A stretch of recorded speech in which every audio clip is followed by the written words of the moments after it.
didn't turn my mic on. Okay, good. So we've done introductions. The ZBA meeting for October 9th.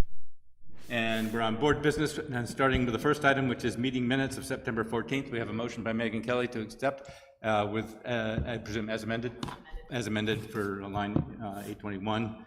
And we have a second from Shaw Tilton. And vote, all in favor, say aye. Aye. Aye. That appears to be unanimous. And so those are approved. The second item is request for rehearing, and we can discuss that after doing the hearing tonight. The third item, and I want to know if everybody had a chance to read the proposed changes for the bylaws, and if there's any, if there's general consensus, we can vote on it. If not, we can put it off till later. Is there anybody who had any problem with any of the changes? The first change is to 7.1, change the time requirement to hold hearings from 45 days to 60. That's because if somebody comes in to Robin the day after the deadline for the next month, it can be up to 55 days before the next monthly hearing comes in. And since we had a 45-day requirement, and the state requirement is 90 days, so we're still well within that.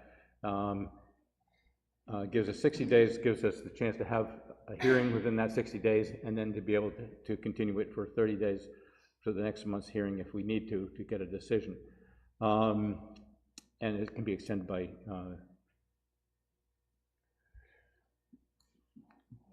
whatever, what's the term? I can't even remember the name of the term for extending it, but continued, sorry, by request to continue. So does anybody have any problem with that? Okay, good. That was why, by the way, we had that special meeting for Summit the week prior, apart from the fact that it took a long time. The second item is change 10.1 board business, and this is the one we really wanted to get here. Board business hearings not in progress by 10 p.m. will be continued to the board's next meeting. The meeting will adjourn no later than 10:30 p.m. So if we have a hearing going on at 10, we either have to continue it at 10:30 or have a decision at 10:30. So that is language straight out of the planning board's change to their procedures a year ago. So no problem with that. Okay. I just want to bring up three very short things. Okay. One, does anybody have a problem starting a little earlier, like 6 or 6:30, only so that we can have, kind of maximize our time? That's all. Up to you. Not going to affect me one way or the other. The other thing is, one of my concerns is that applicants bring in lawyers, expertise, they're spending lots of money, and all of a sudden we say, sorry, we're going home, pay for more hours for them. So I'm concerned. Now, again, that's my concern. Okay. I'm not going to go nuts about it either way. Duly noted, the other thing is, having them go to midnight is... Right, no, but you see where I'm coming, I mean, you don't have to agree with me, you see where I'm coming from, right? Yeah. I just thought, maybe we could start a little early, I mean... Okay, well, the planning board moved, it was originally 6:30. People having tough time, people who work have a tough time making it at 6:30, get home and get supper. 6:45 is what they ended up with. That's fine. I have no problem with moving that. We can adjust that by it's consensus. the kind of thing I just want you to think about when we vote. Maybe you'll agree and maybe you won't. The other thing is, if it's 10 o'clock, I don't want to just say, oh, 10 o'clock, we turned into a pumpkin. If they're halfway through or they're almost, or we're just about wrapping up. No, 10:30. 10:30, okay, 10:30. If we're pretty close to wrapping up, I don't want to all of a sudden say, okay, this is drop dead, done, 10:30, No. Stop talking, we're out of here. No, I mean, basically at 10 o'clock, if it looks like we can get it wrapped up in half an hour, Okay, we try to expedite. That part. Yeah, we try to expedite. Well, I'm just going based on our experience with the planning board. And if it goes to 10:35, what we do is we don't repeat arguments or repeat things. No, that's fine. I just want to bring those three things up. Whatever you people decide, it's not going to affect me. You work at 2 o'clock in the morning, don't worry, I'll just get out of bed at 10 and 10:30 or 11. Yeah, I don't have to get up to go. Okay. So yeah, we've heard that discussion before. So we'll discuss moving it forward maybe 15 minutes, but for now, the 10 and 10:30 is what was requested and we put it in, and so, but it's what we're voting on. So the last item was upgrade to paragraph 13.0, and we discussed that. We sent that out. What that was, Robin noticed that the state planning document for responsibilities of the planning board had significant amount of additional information about conducting joint meetings. That's the paragraph that discusses procedures for joint meetings, who chairs them. For example, the planning board would chair a joint meeting with the ZBA and planning board, but the ZBA would chair a joint meeting with the Conservation Commission or any other board in town. So that's all spelled out in the additional sentences in that paragraph. And those were, by the way, taken straight from the OPD, Office of Planning Development's model procedures. So, and it meets the requirement of having those procedures in there. We'll discuss the proposed budget after the hearing. Same thing with any inputs you might have for the updated application package. That doesn't require a vote. And then just releasing escrow funds. So why don't we take a vote on the proposed changes to the bylaws, rules, and procedures? All those in favor of the ones that are... I'll make a motion. Okay. Accept all the changes that are proposed. Okay. I will second. And a second by Megan. All in favor, say aye. Aye. Aye, it's unanimous. And those changes will go, you can enter them in the procedures as soon as you come back to work. Okay, so. 30 days from now. Yeah, actually, it goes into effect on the next meeting. Next meeting. But as long as you get the procedures updated and they're online, that we're all set. Okay, but I do want to be expeditious tonight and not rehash things. So let's move on to the hearing, which is. Because there's 6 of us here tonight, I'm not voting on anything, but participating in conversations. That's correct. You definitely are participating, but no, you won't be voting unless somebody has to adjourn for recuse for any reason. This is Sauhegan River View Investments. Owner Terry Connor. Is that you? I am representing. You're representing. Okay. So why don't you come up and identify yourself and state your name, and I'll read the application. This is for 255 Route 125. It's the parcel that has just recently been approved for a skating rink, enclosed skating rink. Has a residence on it. That was its only use. It was approved for residential use, so but it's gone through a site plan process for the skating rink. It's in commercial district. And the applicant is requesting a variance to Article 109, Section 109.6.c of the Town of Kingston zoning regulations to allow a vehicle repair facility in C2 zone. And that is listed as a prohibited activity in that zone.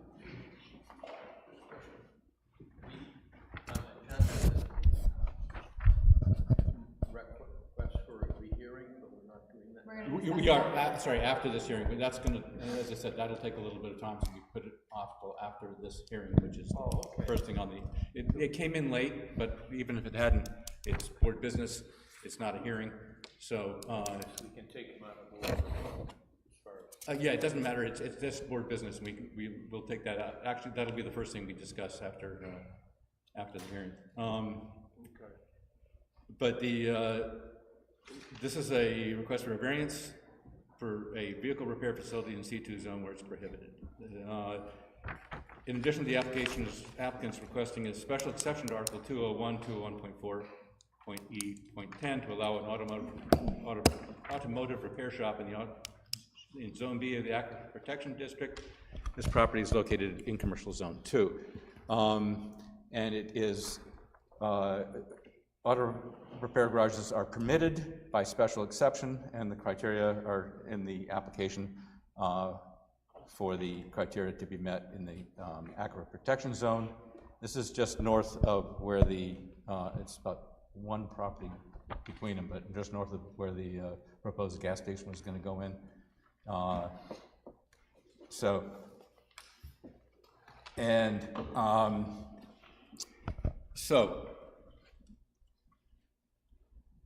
was there anything else that, summary of what's going to go on? Why don't you describe what you, I know, the reason why they're here is because while there had been a automotive repair shop there in the past, it's been more than a year, probably quite a bit longer than that, since it was last used as an auto repair facility, and I don't know the date. I tried to look through the property files, and there's no indication of when that.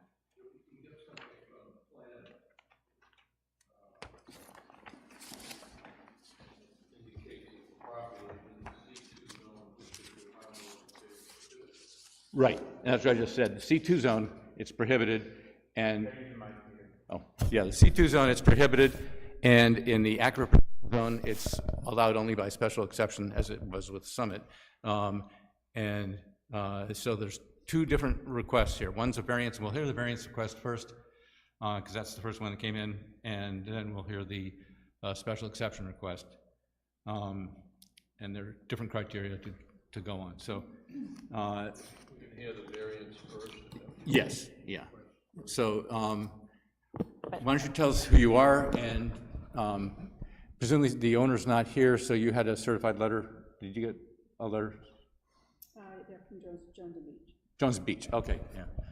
Yeah, there should have been a letter of authorization. Yeah. Yep, My name's Anthony Jones, Beach, I'm here representing. yeah, push, Oh, yeah, okay. My name's Anthony Jones with Jones Beach Engineers. I'm here representing Terry Connor, the owner. This is a bit of an interesting application. Typically, what I'm doing is land development and land use. This is kind of a different type of animal altogether. We did a pole barn here that you had alluded to that we got planning board approval for last month for an ice skating rink. Terry Connor's kind of an interesting guy putting an ice skating rink there, but that's actually not the reason why I'm here. I'd like to point you to this garage here, this 42 by 45 garage. For a long time, that has been servicing as an automotive repair shop. That is not an allowed use in the commercial 2 zone. I'd like to go forward with the variance and then let you guys vote on the variance, and then if that's approved, then we go to the special exception, because the special exception doesn't mean anything if the variance gets denied, right? that would be true, but you can hear them both if. Yeah, I mean, up to you how you want to. But that's up to you, and we can certainly open up the variance, the special exception hearing afterwards, and tell you what is required to meet that, and Okay. So go ahead and do the variance. Yeah, so this property was sold to my client, Terry Connor, approximately 2 years ago. That, at the time, the previous owner was operating the automotive shop. When it was sold to my client, he's not an automotive technician. The shop was technically no longer operating, which is how we got into the 1-year discontinuance of a non-conforming use portion of this. Terry has been not doing nothing. He's been obviously doing the plans for the pole barn, and he's been looking for a tenant to fill that automotive repair shop. Since then, it just hasn't. He hasn't been able to find somebody in the meantime. So as soon as he found a person, he was notified by the town that he couldn't move them in because they had that 1-year lapse from when that use was no longer permitted. So do you have any questions at this point before I go into the criteria?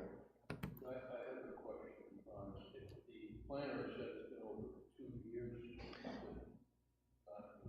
Yeah, he bought the property approximately 2 years ago with the understanding that that automotive garage could continue because it's a grandfathered use. The use pre-existed the change to the C2 zone that prohibited it. So he bought it assuming that he could rent out the front lot and rent out the garage in the back as an automotive use. That was approximately 2 years ago, that's correct. Right, but he wasn't told that he could. It just that it was. And just to give you a heads up, we can't hear municipal estoppel, so that if he was told he could use it, it's irrelevant to us. That goes to a different court. And I believe because he came in for site plan review before submitting the application, he was told at the time, and there was some question about whether there was a variance on file or not. And a variance, of course, would travel with the property, but it wasn't. And the planner at that time told him that that he needed to check to see when it was last used because he believed it had been more than a year. And then at a meeting that I wasn't at of the planning board, he was told that it definitely had expired. The grandfathering had expired because it was discontinued. I mean. So it was when we say grandfathering, we mean pre-existing non-conforming use, and that had been put in, I think, in the It's before 2000 that the zoning board heard that. I just want to make sure my that's what Mark's office. Yeah. They had no ordinance, Mark went forward, they said you don't need it because your grandfather, you were there before the ordinance went through. Yeah, so Probably why you couldn't find it. his use Oh, yeah, I existed. can find it in the paperwork, but it was pre-existed Mark's, it was pre-existed the building of that garage, which was done without a permit, so, yeah. I don't think there would be any variance on file because the use existed There before the zoning. was not a variance on file. They were sent to the ZBA for a variance, and the ZBA determined that it was a grandfathered use. Exactly. And So the even use, though it had been discontinued for a while, that they, So now he runs it for 20-something years. yep. He sells it, but he doesn't operate it. Right, which is the problem. He would have needed, Terry, the owner, would have needed to find a new tenant within that year period, and he failed to do so. Now he's lost his grandfather. Exactly. Yeah, so Now the, you're here to say, can I have it? can we please have it back? Exactly. Yeah, so the use existed before the use was prohibited in the C2 zone, therefore it was grandfathered. That sale of the property and logistical issues that may be resulted in an over 1 year lapse per the local ordinances that would cause that use to no longer be permitted. So we are back to ask for that use back. No, that's for no, C2. that's all pre-existing non-conforming. No, I understand, but the 1 year is in the aquifer. The 1 year is the amount of time. Lasting 1 year is under aquifer. Okay, yeah, it's also, I believe, applies, it's not in the,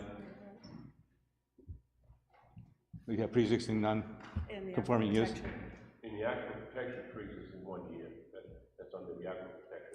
Okay, so that Yeah, would be. there's a very interesting overlay here of how these interact. So because it's in the aquifer protection zone, there's a 1 year limitation on non-conforming uses. If it were not in the aquifer protection zone and it were just in C2, then the use would not have expired. Right, not in that. Okay, I have to look up the, It is in the aquifer protection. We have a special exception to address that. Yes, because it's in the aquifer protection, all non-conforming uses expire after 1 year. and sorry, is it C1 or C2? C2. C2, yeah, okay.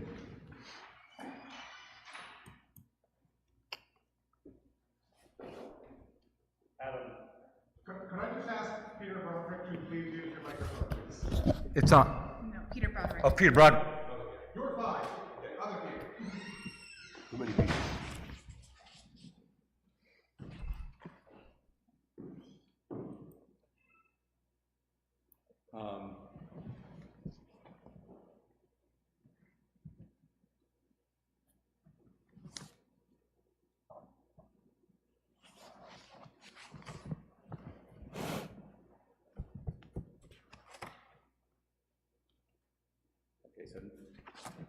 It says in the C2, other non-conforming uses may not be expanded or changed to other non-conforming uses. This would not be expansion or change.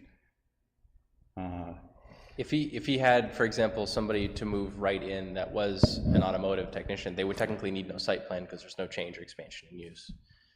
Oh, yeah, they would have to, if the variance was granted and the special exception If was. somebody who bought the property instead of Terry were a mechanic and they moved immediately into that garage, they would need no site plan, no variance to continue operating the garage with the same, the same density. Right, if they had been less than a year, yeah.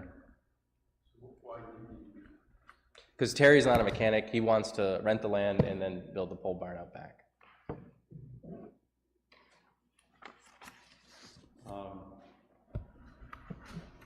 At any rate, yeah, currently, this would have to go to the planning board for a whole site plan review, because there's no site plan on file for that commercial property, so, well, there is actually now for the, There is a site plan for the pole barn, and I guess that technically counts for this building, because that's all factored into the drainage and stormwater right, but management the side of occupancy it. permit for the garage is residential only, Yep.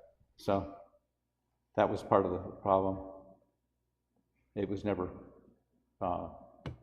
granted an occupancy for commercial use, so. Yeah, if the board acts in our favor tonight and sends us back to the planning board, I think that's more than fair. Okay. So there's an application on file for Christopher Ogovich. Is that something that you're familiar with in February of 2021 for 125 Auto Center? Is that precedes the purchase? When was he purchased? It was in 2021. I'm not entirely sure what the previous owner's name was. Okay.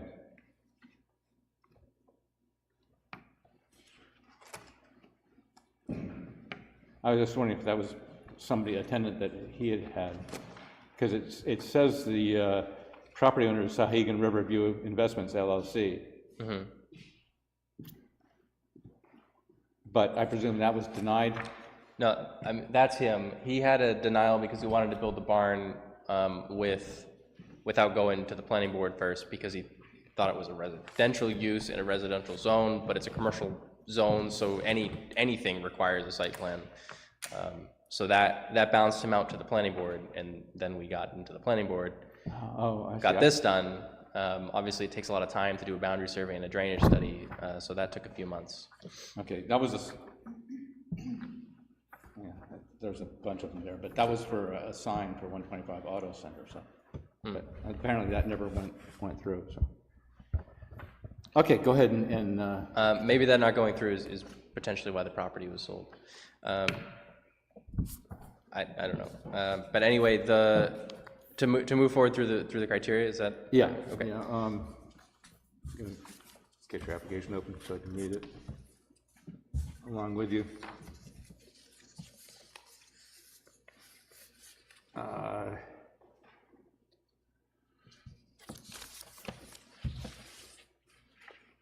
don't have any exciting long-winded answers or case law to cite.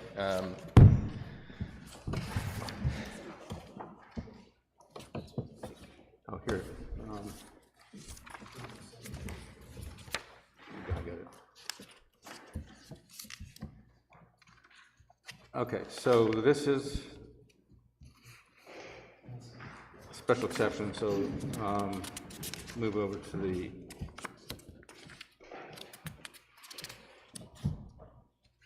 okay. All right, I got it. Go ahead. Yeah, so item 1 is the proposed variance will not be contrary to public interest. The existing use on the property prior to this transaction of the land was a vehicle repair shop. The project is located right on 125, so it's not necessarily an inadequate location for a repair shop. And the repair shop has, operated there for greater than 20 years up until the point of its sale. The spirit of the intent of the ordinance is preserved because the use predates this zoning, so it's technically a grandfathered use, and it's a commercial use in a commercial zone. Right, actually, let's get this fairly clear. When you have lost your pre-existing non-conforming use status, we start from scratch. So that using the argument that it's grandfathered is not a valid argument, because as I think Glenn Greenwood discussed with at least somebody from Johnson Beach, is that terminates the grandfathering, the pre-existing non-conforming Understood. use. I'll rephrase. The use predates the original use predates the zoning, and our proposal here is to reinstate that use that has lapsed. Right, but what's the spirit, that the spirit and intent of the ordinance is what you're going for. The ordinance says that it's a prohibited use. So how are you arguing that this prohibited use would be in the spirit and intent of the ordinance? So it's a little bit of a difficult question to answer because the uses don't have like described purposes. They just have a description of the boundaries and then a list of uses that are allowed and denied. So this is in the commercial 2 zone, but it's not quite clear from the actual zoning ordinance what the intent of the commercial 2 zone is. So it's a commercial use in a commercial zone on 125. There was an automotive repair shop there. We're proposing an automotive repair shop here. So in that regard, the spirit of a commercial use in a commercial zone is observed, but anything more specific than that is difficult to get into. If it was neither prohibited, permitted or prohibited, it would be in that gray area. You could consider it, was this intent of that ordinance to prevent that because it's not listed as permitted use? But when it's actually added in as a prohibited use, that tells you that, and that's not true of all the commercial zones. It's commercial 3, it's a permitted use. So it's specifically listed, I believe, I'm not sure about 1. So that it's not just neither prohibited nor permitted, it's specifically prohibited. So there had to have been a reason why they put that in there. And at any rate, go ahead with that. I'm just pointing out that you need an argument why the spirit and the intent of the ordinance would not be violated by allowing a prohibited use. So.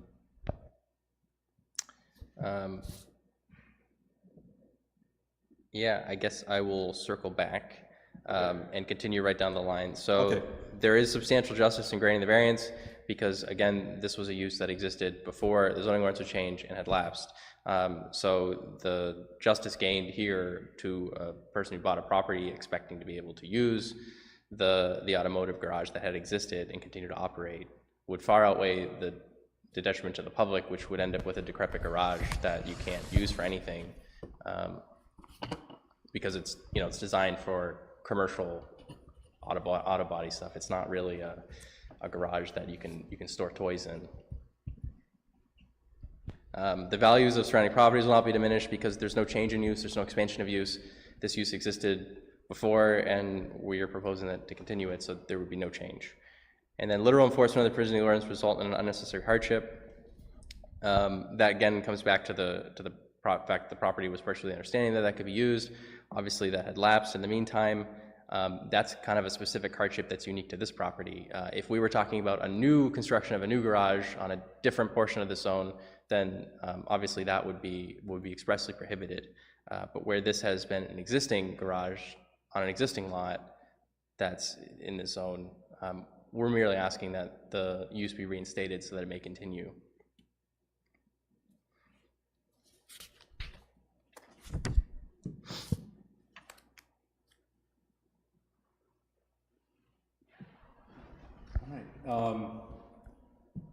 Just move it to any questions from the board about this application. Well, just maybe you want to circle back to that piece about the prohibited use. I know it's a challenging question, but no, that's a very poignant answer. I'm actually just trying to open the Kingston master plan just quickly so I can see if there's any sort of indication of the vision for the 125 corridor.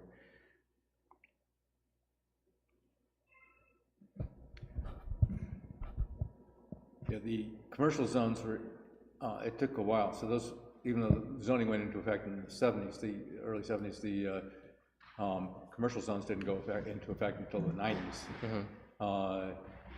And so that would have been,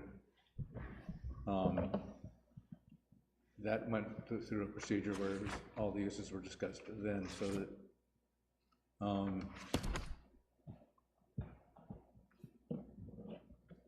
so there's a lot in here regarding conservation and protection of the groundwater, indicative of an aquifer protection overlay district.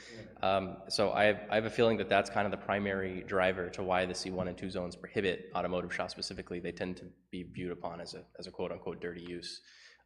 In this case, I would say any damage to the soil that I don't believe exists would have already been done long before we got here, and modern automotive technician practices would be far cleaner than they were in the past. But as far as I'm aware, there were no cleanup efforts by DES, no documented oil spills, no contaminants in the soil in that regard. So in that part, the use is going to continue to be a clean use on the property that isn't going to disturb any sort of groundwater aquifers underneath. well, as you know, that if this were granted, you'd have to go to the planning board. You'd have to have the structure come up to current Absolutely. code for garages, including oil water separators, all sorts of equipment that would, and best practices that would clean that. But that is, and it's, what's the surface surrounding the garage? Surrounding this garage, it's actually mostly impermeable gravels. A large portion of this has been paved. Back here, there's no access into the garage, and that is grassed. Okay. And what's the surface of the, you said there's no floor drains in your application? There's no floor drains, it's simply a concrete slab. There's actually spill guards at the front of the, Right, well, of that's the my garage question. bays. The slab, still, that ends up going somewhere when you clean the floor and stuff, that, if it's just washed out onto the gravel. No, if you're cleaning the floor of an automotive shop, that should be being contained into a mop, into a bucket. Well, that would all be based on, a site plan review that would have to go in effect. Right, I would hope these guys aren't mopping oil out Well, into the you road. don't know, but because, quite frankly, there were uses that were never applied for. Yeah. And nobody knows really what went on. No, understood. And I know in the old days, they might have caught oil into a pan and then dumped it outside. But I mean, now there's prefabricated disposal trays that these automotive technicians are using to catch that oil. So there's very little chance of anything really getting on the ground that needs cleaning. And plus the techs don't want to work in oil spills. I mean, they're going to keep their garages clean.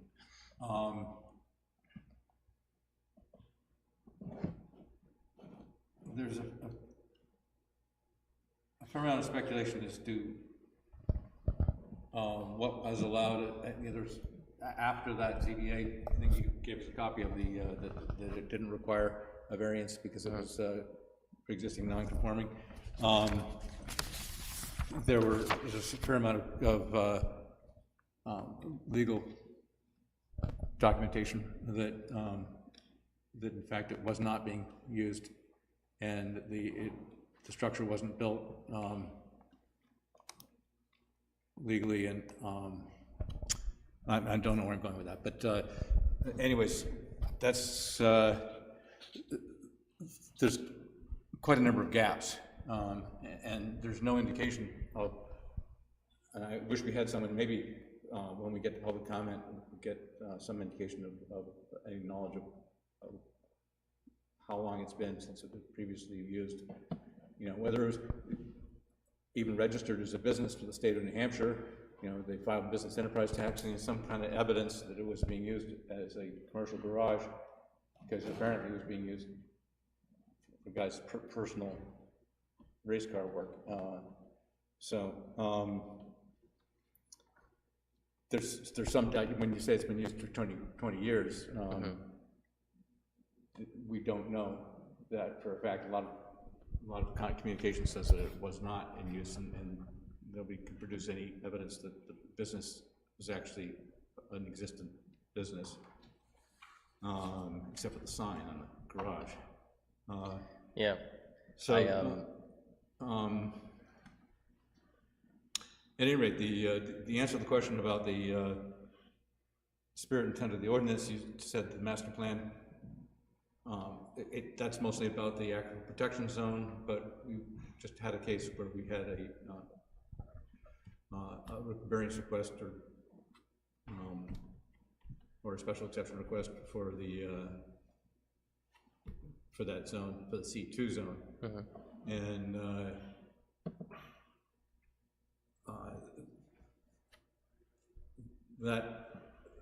that's not necessarily, as you say, it tends to be a dirty business, and there's a reason why the garages were excluded. So you'd want to be able to address what the reasons for that exclusion would be, and why this garage should be permitted. And again, as I said, pre-existing, which seems to be your argument in the political enforcement, would result in unnecessary hardship. Lack of knowledge or due diligence as to what the requirements were. If you had thought there was a variance, or somebody had told you there was a variance, and you know that variances don't expire, then then that would be an issue you can't take up with us. You'd have to take it up, you know, in Superior Court or someplace. But we have to base our decisions off of the evidence that's presented as if you were coming in and wanted to put a garage in as a new business. Yeah, and I think that's kind of where this application gets a bit muddy, because the presence of an existing automotive shop, I lean on very heavily for criteria 5, where it's a unique hardship for the use, where all the infrastructure is in place and we just can't move somebody in because the expiry lapsed due to, you know, all sorts of different processes, you know, looking for tenants and planning board approvals. And, you know, as soon as he bought the property, he engaged with the town to start, you know, doing whatever development he was looking for. I'm not sure how much the garage expiry was at the top of his mind, and obviously that doesn't change the fact that it has expired now. Yeah, no, the garage, I think that first time it was mentioned when they came in for a preliminary review for the skating rink. And so. Which, I mean, we have been working on that since he bought the place 2 years ago. As I mentioned, it does take a significant amount of time to get a survey and drainage study put together. Questions from the board? Sean, do you have any others, or Rick? Yeah, just quickly, and maybe you can answer this, because I'm reading page 20113, and it's the Aquifer Retention Ordinance 201-7. I'll read the second sentence. No non-conforming use may be expanded, changed to another non-conforming use. I'm going to forget that part. I'm just going to go right to this. No non-conforming use may be renewed after it has been discontinued for a period of 12 months or more. So what's your argument to us giving you the variance? Well, that's the reason we want to come back, is right there. I understand that, but we have to justify. I mean, there it is, black and white, right there, the ordinance. It's telling us we cannot. So can you give me a good argument why we can, because we have the ZBA, why we can say, you know what, we're going to allow you to have it? Yeah, I mean, I guess this isn't a case where a use has lapsed 10 years, it's gone through 3 owners, and the newest owner wants to reinstate a use. The previous owner of the property used that use. The property was purchased to continue that use, and through whatever logistical reasons that occurred, in part due to site plan development, that use was not reinstated at the time to meet that 1-year threshold. So I think that's kind of the core of my argument, however strong that may be. It really comes down to logistics. There were kind of a lot of moving parts just to get the pole barn approved, not to mention get tenants in the residential portion of this, and then a new tenant for the commercial garage. And all of that kind of came into it, to this 2-year timeline, where we finally have all the pieces pulled together, except now the use has expired. Mike, I'm going to go back to the question of whether the previous tenant had it. Yes, in the property files, it says that the garage was, occupancy permit for the garage is for residential use only. And I was hoping maybe that an abutter was going to be here tonight that could fill us in on the timeline, yeah. Because I don't believe the previous tenant on the property ran a repair shop there. They were renting the house. I'm not sure. Do you have any evidence that the previous tenant used it? I don't have anything in black and white here tonight, and I guess maybe I'd ask that the board continue us so that we could try and procure and produce some of that evidence, if that's kind of well, I should ask the board. It may be irrelevant, since we know that even if the previous tenant had it, the pre-existing non-conforming use is expired during your tenureship. But you're basing a lot of your arguments on the fact that it's been used for 20 years, the property file seems to imply that it's not been 20 years. It's not been continuously used. There's been quite a bit of gaps, especially the fact that it was approved for residential use. The fact that it was a pre-existing use is kind of the only reason that we can come in and ask for a use that's prohibited in the zone to be reinstated. So this is kind of the board's chance to strike that from this entire property. I would, I guess, ask if my argument to you that this is pre-existing use should be reinstated solely because it expired due to logistical reasons is compelling, then I'd ask maybe we continue this until I can get more evidence that that claim of the use coming up to, you know, at least the last few years is credible. I think unfortunately it's more than just that the use has expired, it's that this is a very similar application in use to what we've seen recently in the Aquifer Protection District, and your application hasn't given us any indication as to how you're going to protect the aquifer, really. I realize that they're going to do a lot of the garage work inside, but if you're going to rent this to a tenant who's going to store cars that need to be repaired outside, you don't know what those cars are leaking, and there's absolutely nothing on here to show that you guys are going to take care of that in any way, shape, or form. So that's kind of due diligence on their part, not really giving us enough information to even discuss this being on an aquifer. Yeah, so I guess I'd counter with the fact that just due to the fact that we have a site plan, we do have a formal PE stamped drainage design that's designed to shed that pavement area back, treat it, and then infiltrate it into the ground to protect that aquifer. For the same reason, this garage has spill guards. If you wanted to have a condition where no cars can be repaired in the parking lot and restrict it only to inside the structure to avoid any possibility of spills, I think we would welcome that. Well, yeah, I think that if we get to that part, and we get to the special exception to the Aquifer Protection Zone, there'll be a lot of conditions that would be put on there if it was approved, that would then be, you would have to have them on your site review plan and get them approved by the town engineer at the planning stage in order for us to be able to sign off on the final approval for any variance or special exception. And of course, for the special exception criteria, one of the requirements might be, and we're getting ahead of ourselves here, but we can discuss the special exception because it's one of the hearings tonight.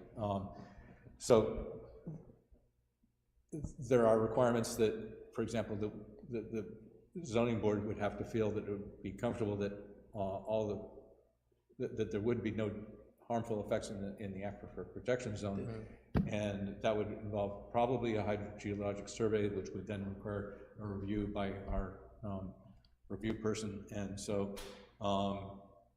they would obviously that would be a decision of the board as to whether they would require that, but all the necessary requirement protections would have to be discussed at the meeting and then put in as conditions, and then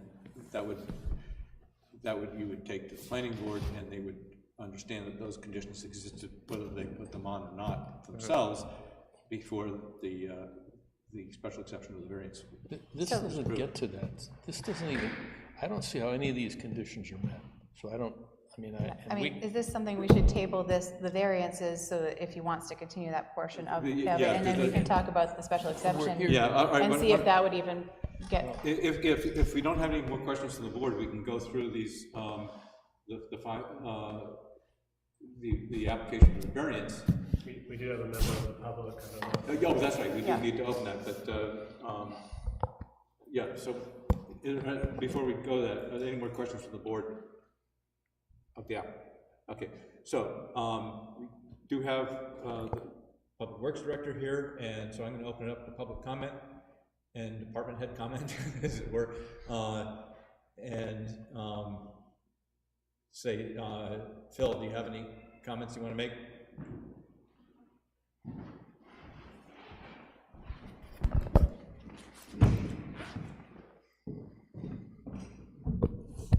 Phil Coombs, 6 Little River Road, not here in my capacity as Public Works Director. Thank you. I question whether this was ever a legal use in the first place. After having served on the planning board and on the select board, this was brought up numerous times as an example of someone who just didn't comply with the rules and kept going forward, and the town didn't have the wherewithal to stop them. They didn't want to go to court. It was illegal from the get-go. So it's a continuation of an illegal use, not a pre-existing use. It was never a legal business in that area, to my knowledge. And that was the story I was always told. And that appears to be backed up by the communications that are in the the file, the property file, and the communications from Dunn, Tucker, and Chindello on that followed after this zoning board approval for pre-existing non-conforming use. Apparently started out, the guy who owned that property and had a smaller garage in back had an auto repair shop at another location. I think it was in Hampstead or something. He would occasionally bring cars home on the weekend to continue working on them in his own personal garage. That use stopped, and there was apparently another applicant that wanted to have an auto sales there, and that never got approved because it would have been a change, and it was after the zoning ordinances went into effect. It started being used again as a garage. Oh, that's right. The new garage, commercial type of garage building was built, still plumbed into the house's septic, and it was never. I don't think a building permit was ever issued, and it was just built, and he started using it, and as I said earlier, the occupancy permit was stated as residential use only. It's a residential garage. So I haven't been able to, I don't have access to the login for the Department of State, the place where you go to find out the status of businesses, but that would have been one of the criteria that are used to see how long the gaps were when it wasn't being used as a commercial garage. I know that one of the abutters gave testimony that hadn't been used as a commercial garage for quite a amount of time, but that was another board, another hearing, another subject. We just don't have any evidence really that as Phil points out, that there was ever a legal operating business there. It was just I mean, this was kind of like public enemy number one on the I'm going to ignore the town list. It was kind of, and I, for what it's worth, I mean, I can see, why someone would be led to believe that that was the use there, but it was never legal from the get-go, so I just don't see how this can be entertained if it was never even properly put in place in the first place. Yeah. I think we're kind of going in circles now, because we've already determined that it's no longer grandfathered, so it's a new application, and it's a clean slate. So whatever it was in the past, really at this point, it's about what we can do going forward. Okay. Correct? Yes, and that's an important distinction, and you'd have to have some overwhelming, if most of your discussion is about how this is a continuation of a use. Thank you. Yeah, in fact, the only distinction, I think, between this proposal and a proposed new garage is just the fact that the building currently exists. Right, but it doesn't, the due diligence when, actually, we determined, and there was no argument to the fact that its use has lapsed. And so let's go down to the criteria, and what we'll need is findings of fact. Yes, we'll close public comment this time, having the one member of the public here who has commented. And we'll go into deliberations. That's why I ask if there's any more questions of the applicant, because this is the point where we deliberate as a board at the board level, and we'll go through the first two we can consider together, but we'll consider them separately for the purposes of findings of fact. First one, the proposed variance will not be contrary to the public interest because. And the response, as they said, they're basing it on the fact that a repair shop has been operated in this location for greater than 20 years. Well, we discussed that at length, so. It is contrary to the, I would say that it is contrary to the public interest, because a zoning article specifically says that it's not been used for more than a year, it cannot be reestablished. And it's Well, specifically prohibited. And I think this, because this is about the C2, yeah, and because use is prohibited, specifically 109.6, number C. What's that? 109.6 prohibited uses, Yeah. C. And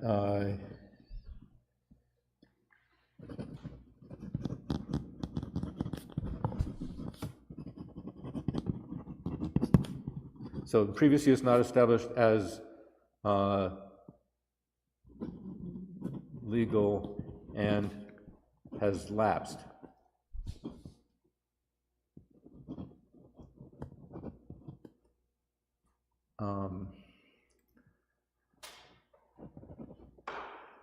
My one concern about the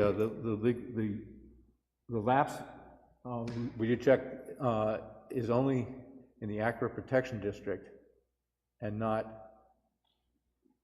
in the, but since that use has lapsed, Yes. the use has lapsed. And therefore, we're starting again as a new application, so, yeah.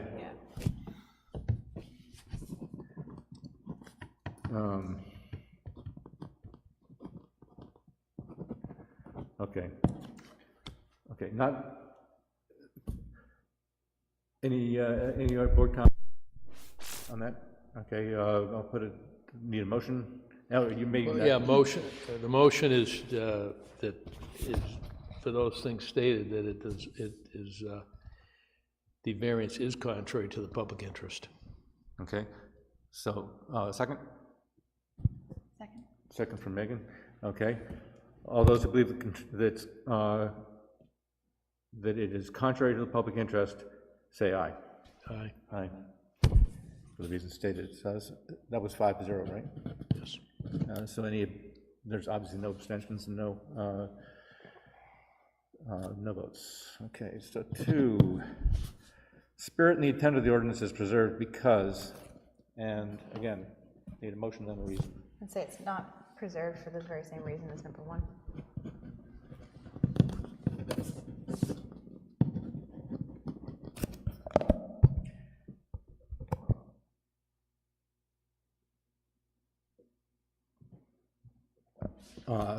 Not preserved because intent of ordinance is to prohibit this use. All those, we have a second? Second.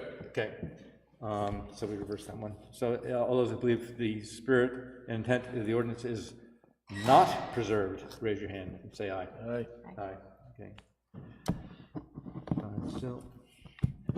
3, substantial justice in granting the variance. And that a loss of the individual is not outweighed by a gain to the general public is an injustice. So, I have a motion, or yes, a motion and a reason.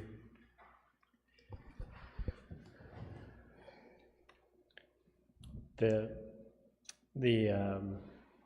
benefit, I mean, these words are always so interesting. Yeah, it's clumsy wording. Yeah, but the benefit to the applicant,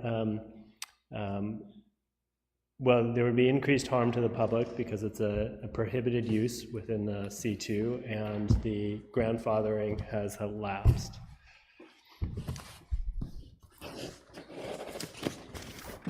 Okay, so say that again. It is a prohibited, so it is harm to the public because it is a prohibited use. So the benefit to the applicant would be greater than the harm that would be caused to the. Well, I think we need a more specific harm than just saying it's prohibited use, because how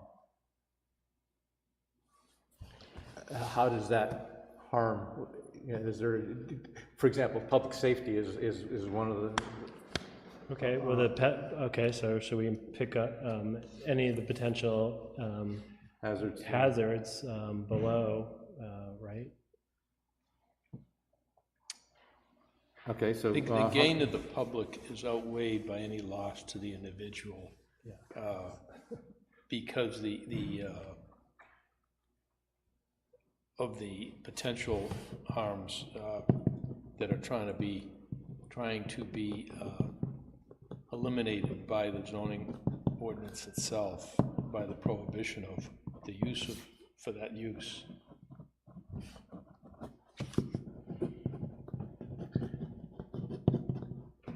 Potential what? Say again.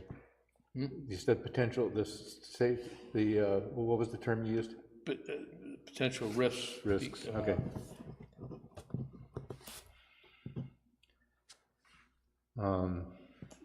Thought to be, thought to be protected by the ordinance.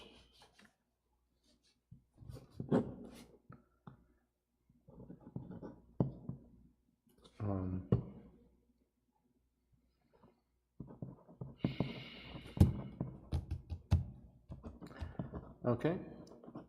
I think we got that. Harm, again, to the public is outweighed, outweighs the Loss to the individual. Loss to individual because of the potential risks the ordinance tries to protect. Okay. All those who believe the. I'll make that motion. Yeah, that's right. We need the motion. As stated? As you just stated, yes, I'll make that motion. Okay. Is there a second? Second. Second by Sean. Okay. All those who believe that substantial justice, the variance is not done. It's denied. It's denied. It's not done. Say aye. Aye. Aye. Okay, it's 5-0. For values of the surrounding properties will not be diminished because, and the reason the applicant stated was this is not a change of use and will not diminish property values. I would say that this is a change of use because of the obvious abandonment of that use.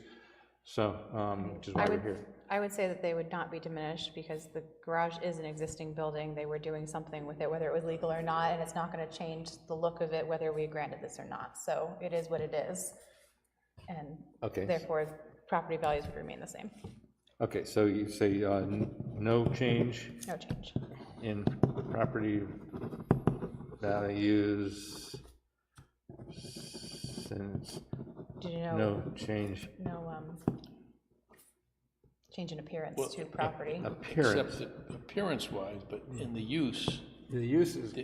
That's something different, and I think that there is a change in use because it's not being used for anything, and they want to use it for auto repair shop, and I think that will potentially diminish the values of the property surrounding it. That's my own opinion, and there's been no expert testimony offered to the contrary. So I can see either way. I see your point. Yeah. I see your point. And I was thinking the same, the existing structure, Yeah. doesn't change anything, but the use. Yeah. and that's what. Yeah.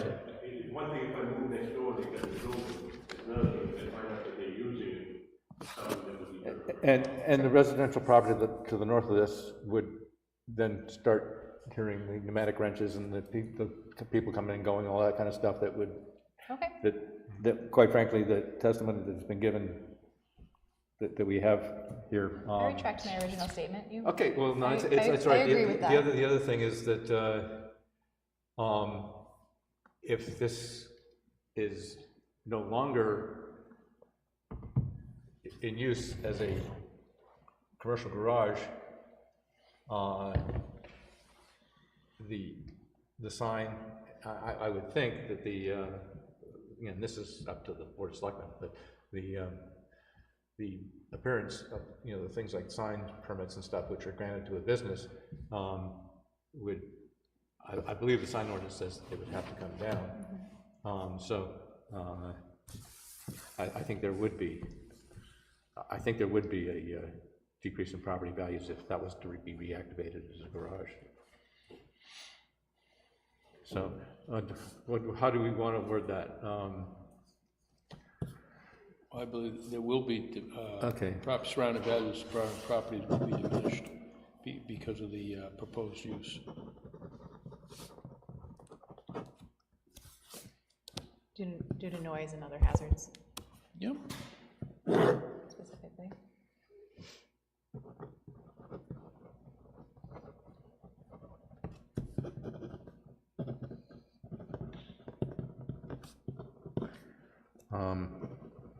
So hazards to groundwater and whatever, okay. Noise.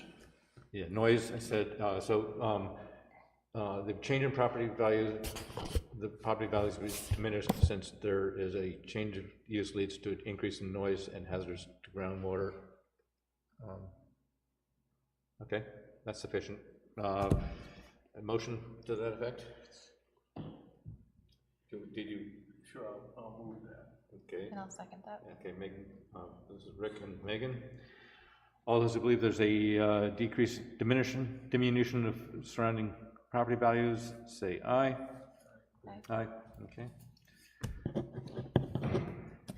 And finally, 5, which I am going to read this off of here. Little enforcement of the provisions of the ordinance would result in unnecessary hardship because, and here we had to have evidence that there was special conditions of the property that distinguish it from other properties in the area. No fair and substantial relationship exists between the general public purposes of the ordinance provision and the specific application of that provision of the property. And you'd have to state that they would have had to state a reason why, and the proposed use is a reasonable one, and why. And if those weren't met, a hardship, unnecessary hardship is deemed to exist if and only if owing to special conditions of the property that distinguish it from other properties in the area, the property cannot be reasonably used in strict conformance to the ordinance.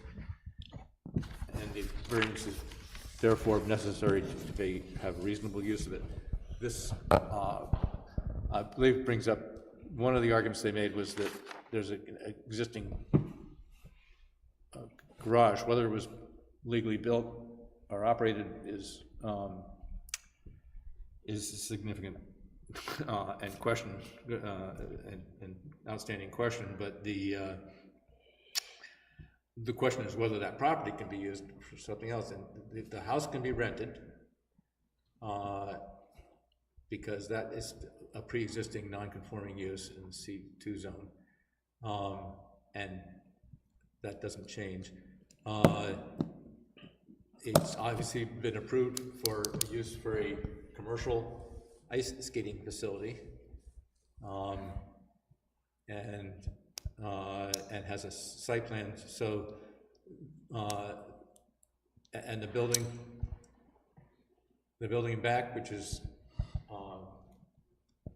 and the property card is as a residential garage, can certainly be used as a residential garage. It's a little bit high for that, but that's not the fault of the town. So the property can be used.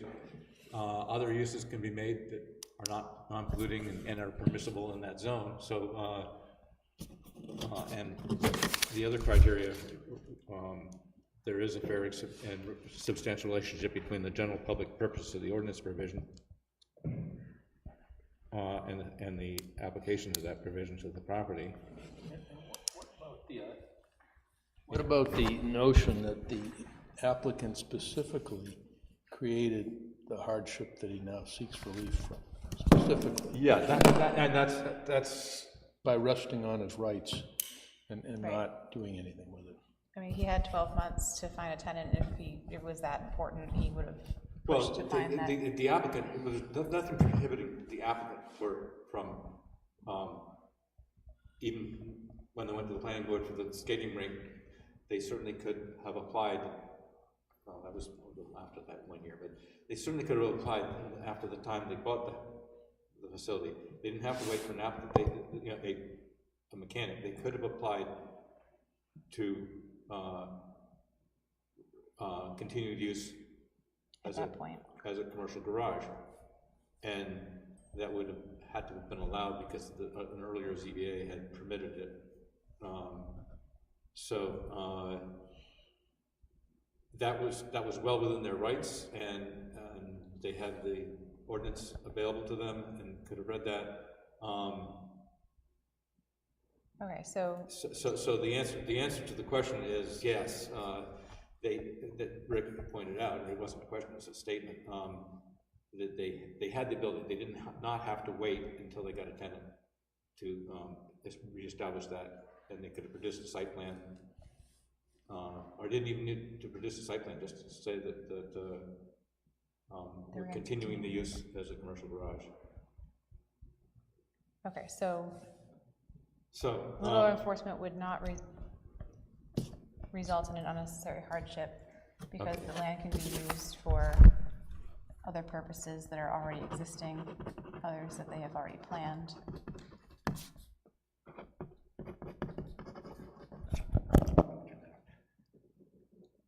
Because property They're allowed. can and is being used for, Allowed uses. yeah, allowed residential and commercial uses. And the garage can be still used as a non-commercial use.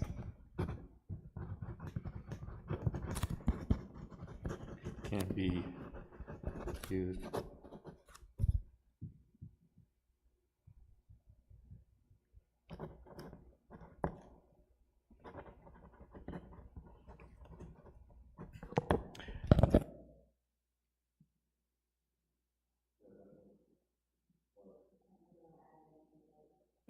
other. They should have their own hardship.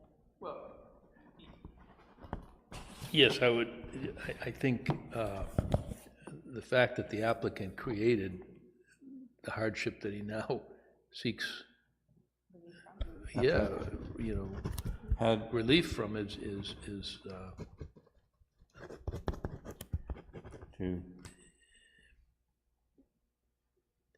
if anything, calls out for a little enforcement of the provision of the ordinance. yeah, applicant had opportunity to continue use, continue pre-existing non-conforming use within time frame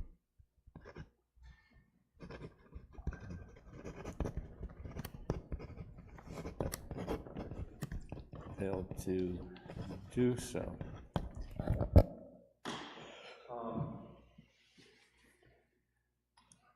Any other discussion? All right, we have a motion and a second.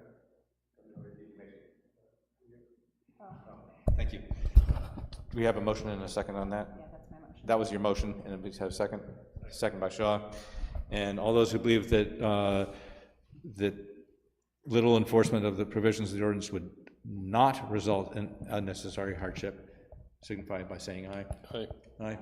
Okay. 5-0. Okay. Now,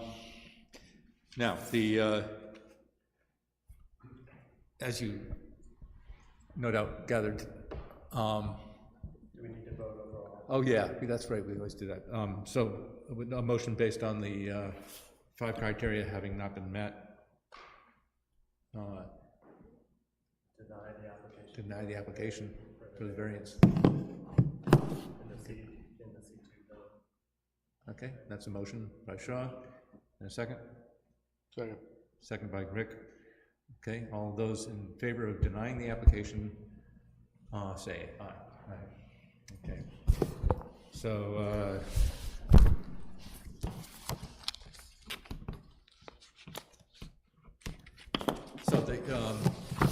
the variance request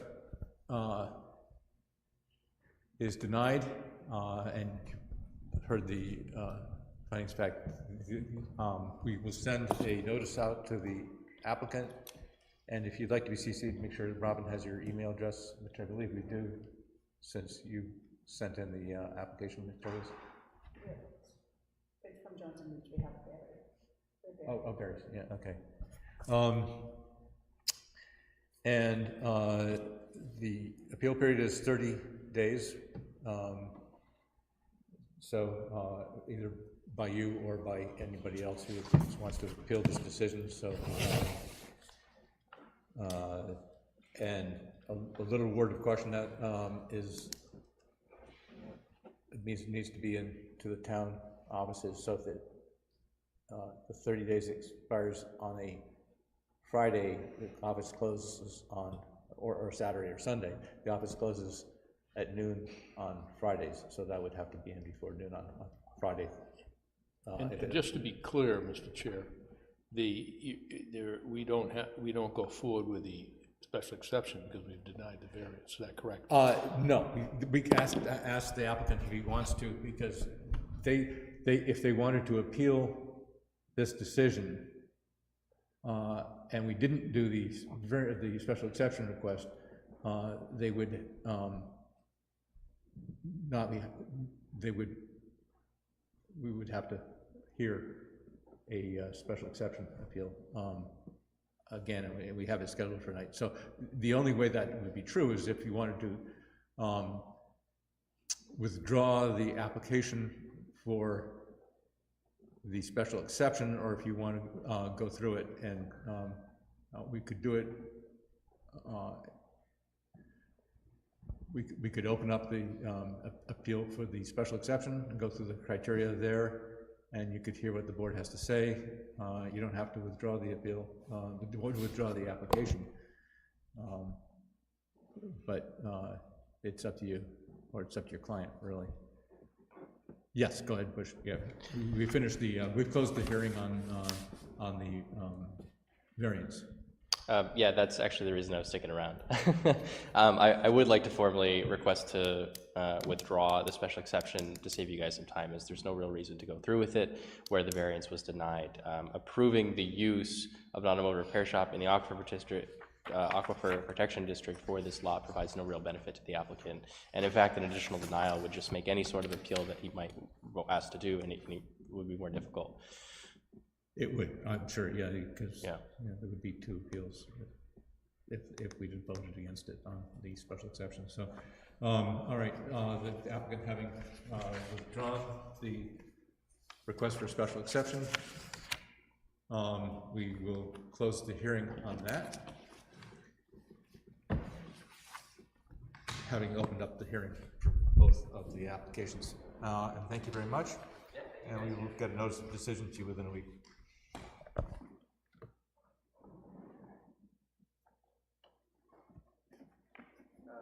I do have a question about the garage, because it would be residential when that's also non-conforming. That would be the creation. Well, actually, the house is residential, so the use is pre-existing non-conforming. So the garage would become accessory? It's kind of considered multiple primary structures. It's, it might be a question for Glenn. I would say that would be a question for Glenn and the planning board as far as your site plan, because you need to look at what the garage was approved for at the town level, and that is something that you want to establish on your site plan. And again, you ask him, because I don't think you need to go to the planning board if you're not going to use it as a commercial garage. You can continue use as a residential garage. That's because that house, if that was a residential garage that pre-existed that building on that site, that went with the house. And we had a lot of discussion about rebuilding of that structure, but but that site never had a site plan on it. So there was never a question about having a planning board approval for that. Yeah, I think it's one of those things due to its nature with the proximity to the residential zone. It's got all sorts of non-conforming structures, so pushing the garage from commercial structure back to residential also makes it non-conforming. But if that's I can't say that would be due. You would have to ask them, what is that garage approved for as accessory to the house as a residential use? Okay. And if they say, well, yes, because whatever. If you want to use it for something else, another commercial use, you'd have to go for a site plan. You go back to the planning board and probably not to us if you just use something that's under permitted uses. You go and say we want to use it for, an antique store, whatever. And actually a minor correction to what you'd said earlier. The pole barn is for an ice skating rink, but it's not a commercial ice skating rink.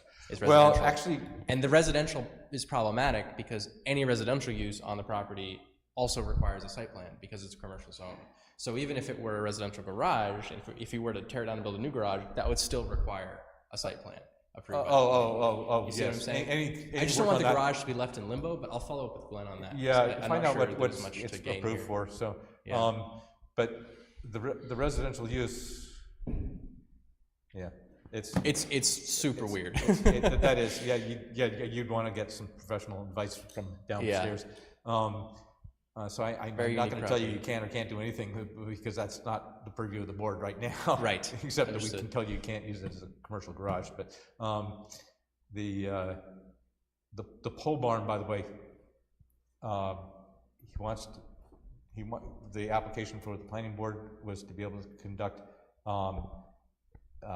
ice skating lessons there or hockey school lessons, whatever. The application went through as commercial.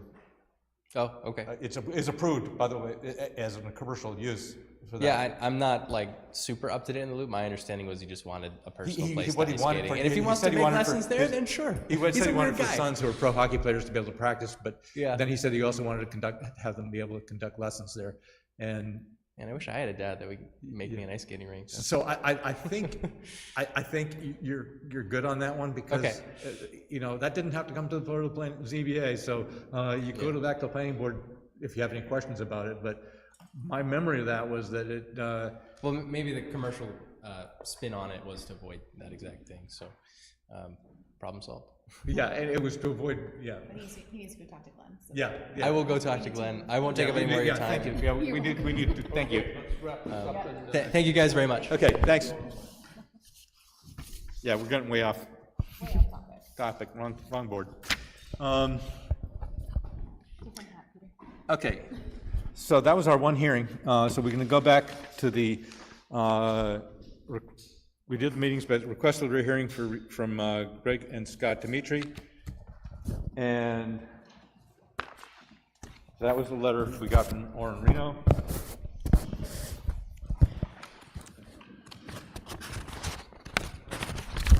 And I presume everybody's had a chance to read this? Yes. Okay. Any discussion on that? So for my understanding, we get to decide whether we submit to allow them to have a rehearing with us? Is that yes, correct? and the reasons for rehearing there can be two. One is that we made a technical error in the first hearing, and two, that there is new evidence that was not available at the first hearing that wasn't known to the applicant or to the board at the time of the first hearing. And I believe that the application that they're making is that we made a technical error in applying the rules specifically to the fact that we cited as a reason for denial that it was prohibited or that it was not that it was voted by the town, and therefore, you know, it was the rules, and obviously, their argument is that every ordinance has been voted in by the town, and you can't use that as a reason to not grant a variance, because that would, no variances be granted to allow uses. However, the reason we cited that the intent of the ordinance, because that was the key issue, is that whether the planning board correctly interpreted the ordinance. In the first case, which I recused myself from, we discussed, or you discussed, whether they correctly interpreted the ordinance. Well, in order to do that, they actually went to the town attorney and got a definitive, in spite of the fact it's, you know, black and white, answer to that. And so they had no choice but to say, denial, you can go to the ZBA. And so they didn't really try to make an argument on that hearing. That was the administrative appeal. They just said, they basically tried to claim a municipal estoppel. And as we discussed earlier, municipal estoppel is not something that the zoning board can hear. This municipal estoppel is if you go to a town official and get told that you can or can't do something, you make a decision based on that. And it's wrong. The town can't then change their mind and say you can't do that when you're told you could do it by a responsible official that you relied on to provide actual information. That didn't happen in this case, but either whether it happened or not, the ZBA can only rule on zoning regulations and not on a civil case of municipal estoppel. So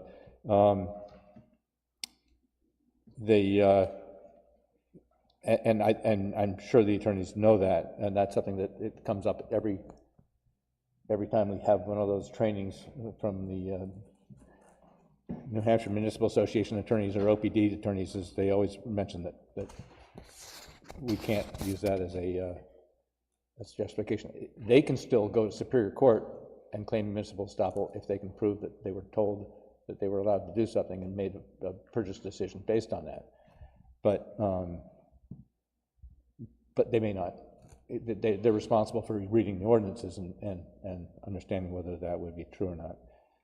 Anyways, so the administrative appeal, they don't bring up, unless anybody read something else that I didn't see, but they didn't bring up any, it says, decision was unlawful and unreasonable. Demetrius hereby incorporate their written and oral testimony in the administrative appeal application and assert that the ZBA's decision was unlawful and unreasonable for the same reasons that the planning board's decision was incorrect. Well, I think you demonstrated that the planning board's decision was correct.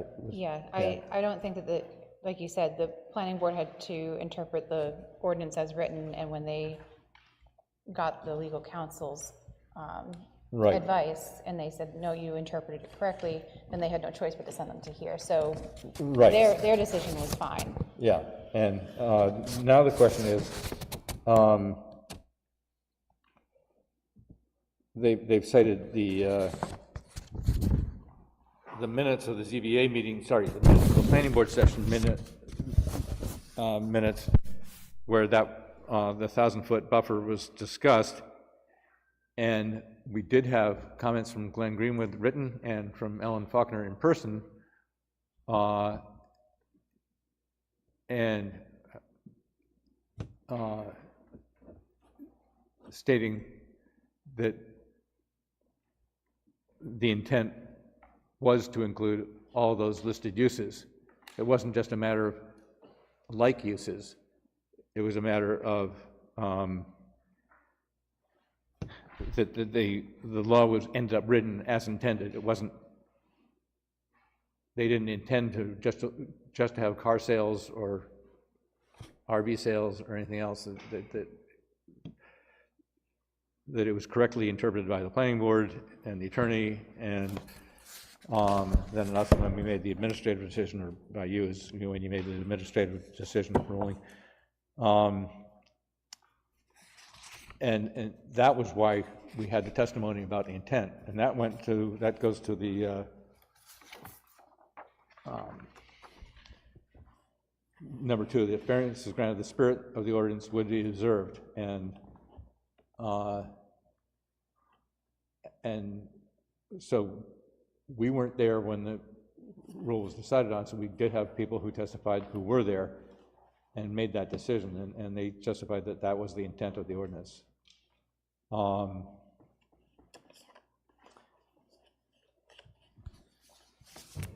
And I think is important here. My understanding of the ZBA is we are here to allow slight deviations, and yes, this is a huge request for a very large deviation from what the 1,000 feet is. I mean, this is not like they're going to be 450 feet as yeah, opposed to they're 1,000 not. feet.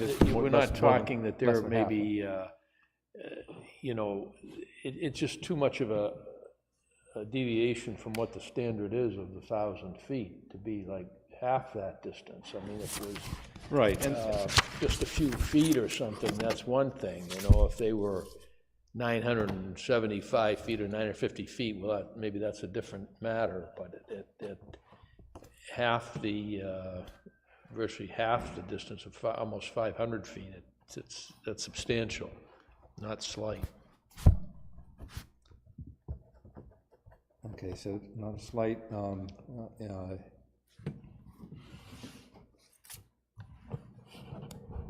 I mean, on the other side, I do see their argument where they are a very different type of business, and I do drive that portion because I live down there, so every day. And I did kind of take a look around as I was driving, if that was to be put in as their use, as they had applied for it.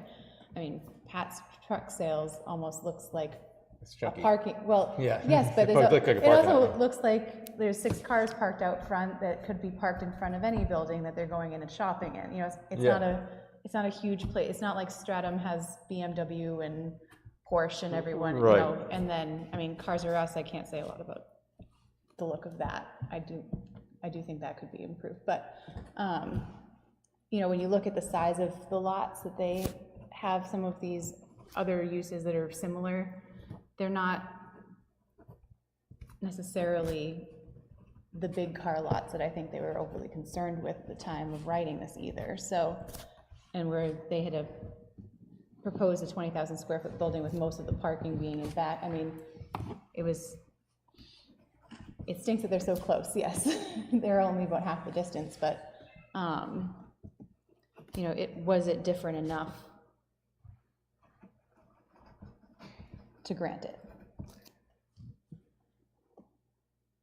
Yeah, no, that certainly was a discussion about, and quite frankly, well, actually, But I don't know, yeah, unfortunately, they haven't really given us any new information to work on. right, They're just telling them that we made an error. They're basically using that we made an error,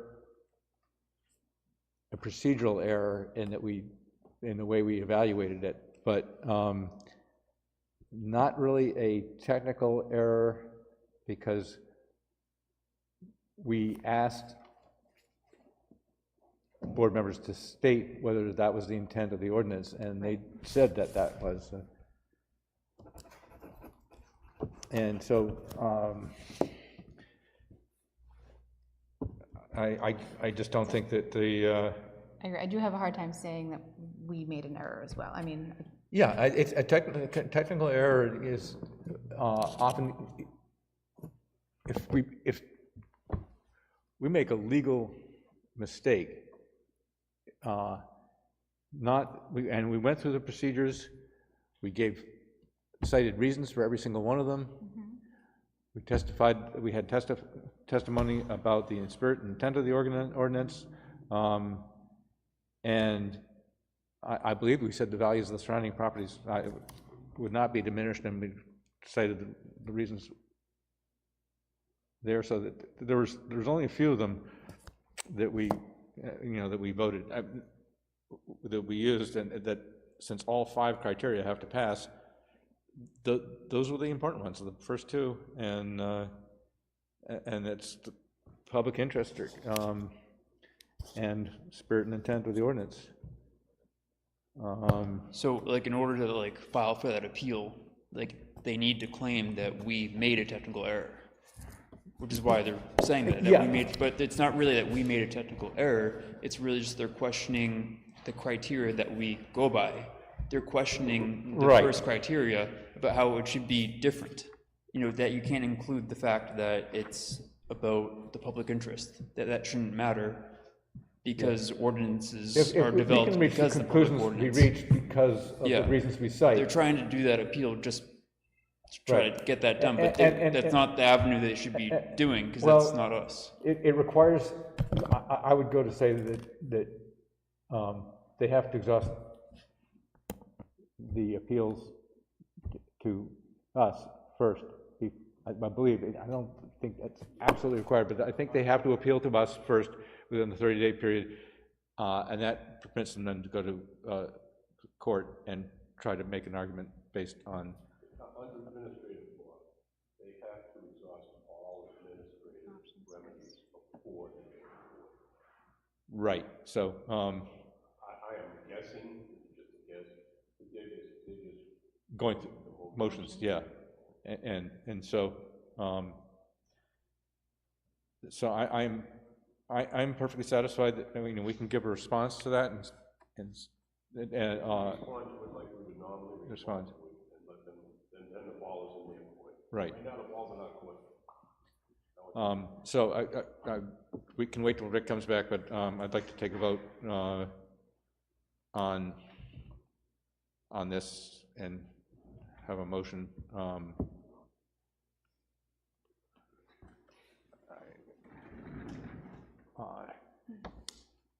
And since this is just board business, we don't need to, we can bring this back up when Rick gets back up, and we can go on to the proposed change.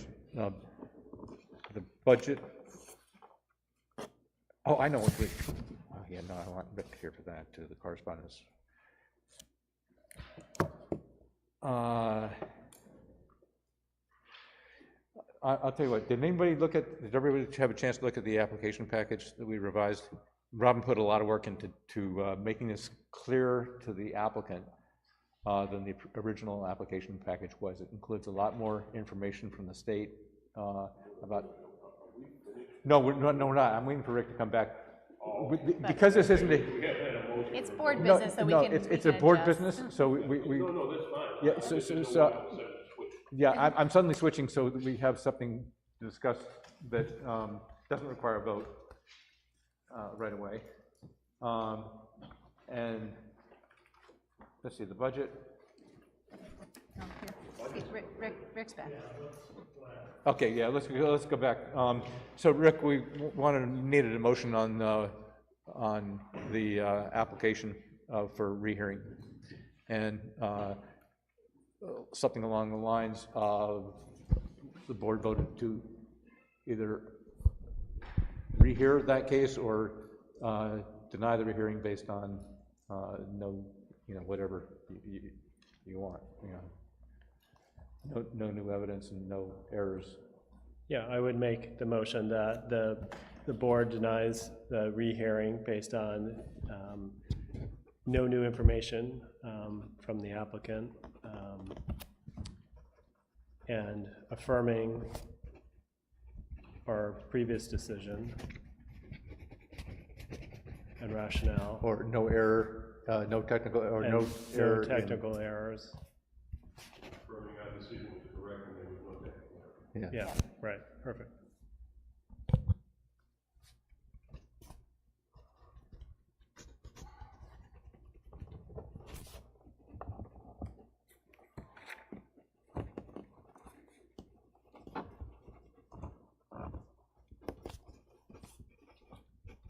Okay, you got all that? Okay, that's, we need a second. Okay, second by Rick. And all in favor, say aye. Aye. Okay, that's unanimous.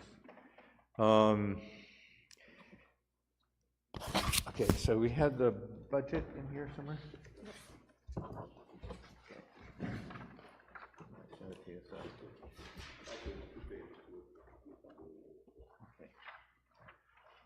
So,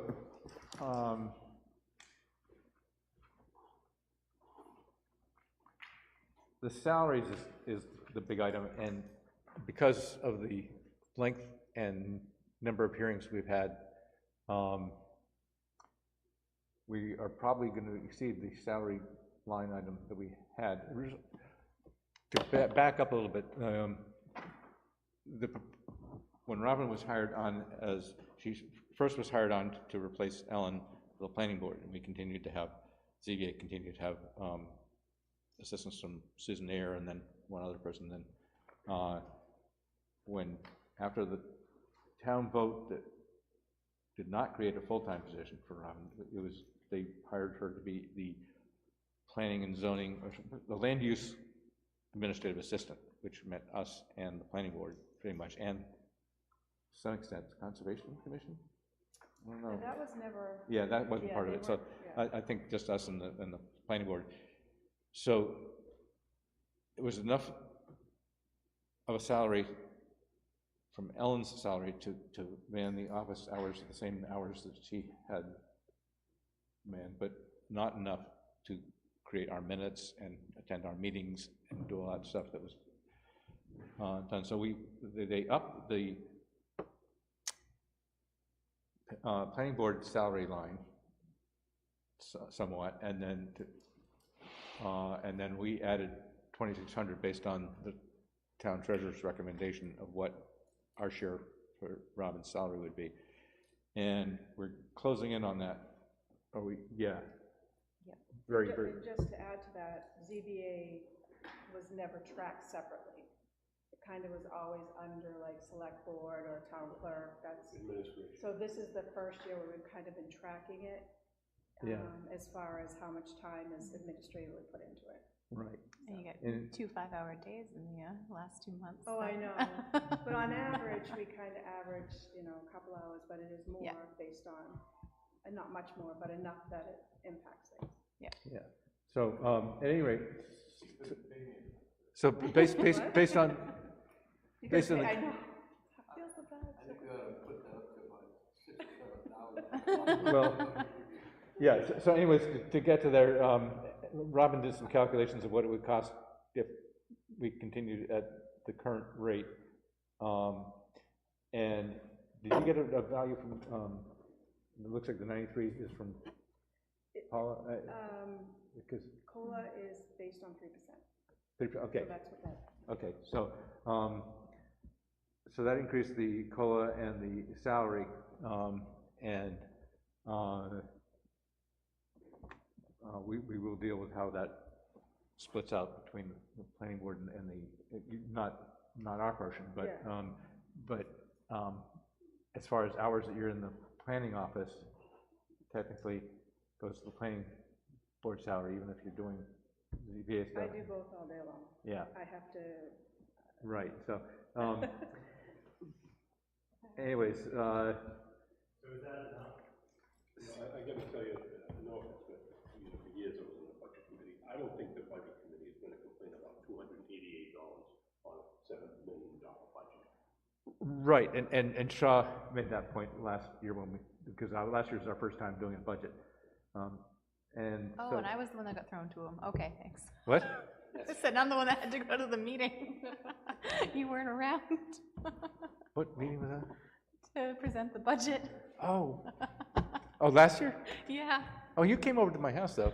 Yes, he did. Yeah, and we went over the 2023 budget. Yeah. No, I came over and we went over it Oh, before, because I had no idea what I was doing. That's right. No, I thought you gave me the spreadsheet, because I got from you the entire Excel spreadsheet, but anyways. Yeah. Let's see, so ZBA books were $59.50 is the projected amount. if the books haven't gone up in price, so we rounded that up to 60, which is what previous years have shown, so I'm hoping that they didn't up the price of the books. Legal ads is kind of a moot point because that's reimbursed anyway. We actually get more money in than we spend for legal ads. But we always put enough in to cover that, same way planning board does.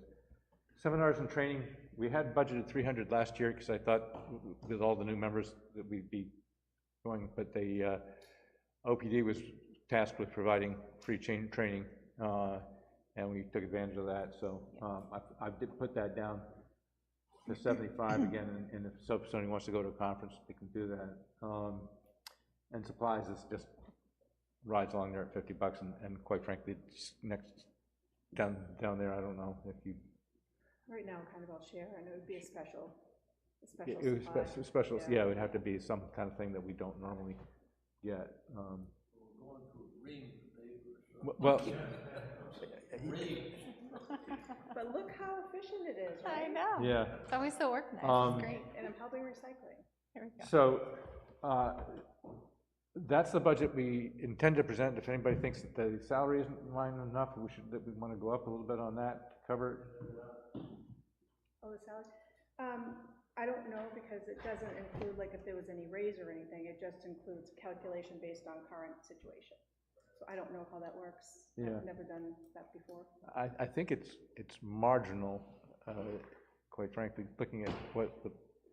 Right, so you got such a crucial position. Oh, we could ask, I could ask Paula to say, should this include anything, but Yeah. as far as I know, that's just a calculation based on current situation.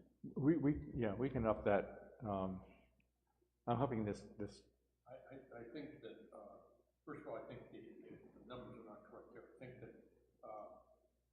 the budget for 2023 to 2024, the increase from 545.90 to 4878 is not 6.27%. My guess is something's, 10% would be, what's that? I see what you're saying. Yeah. It doesn't seem to me that if that's correct. Maybe. Well, the actual 2023 does not include, that's only to date, and doesn't include the projected amount we're going to spend by the end of the year. So the proposed, that you're looking at the 4590 and the 4878. So that's a raise of, that's the increase of 6.27. Don't look at the actual line, because that we haven't. I don't think it is 6.27. Oh, That's a formula came in the spreadsheet that was provided. Yeah, So it's definitely infallible. Yeah, I don't know. Now, but it says the spreadsheet said it's 6.27%. The spreadsheet came, and that was like, those fields were calculated. Yeah. Right. Spit back. So I don't know where it comes from.